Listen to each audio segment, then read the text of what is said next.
An investigation into last year's deadly attack on a Christmas market in Berlin has revealed gross mistakes by German police and security services. The report commissioned by Berlin's State Senate says police missed several chances to arrest and deport Anis Samri, a Tunisian behind the attack. It says Amri, who was a known Islamist threat, could have been held on drugs charges before the 19th of December attack. He drove a lorry into the crowded market, killing 12 people. Dozens of people were injured at Breitscheidplatz Christmas market in central Berlin. Amri was shot and killed in Italy 4 days after the attack.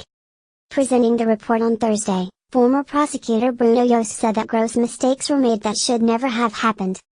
He said that although Berlin police had been earlier tipped that Amri was a potentially violent Islamist, surveillance was only carried on weekdays. Surveillance was dropped altogether after several weeks, with police believing that the 24-year-old Tunisian national was a small-time drug dealer.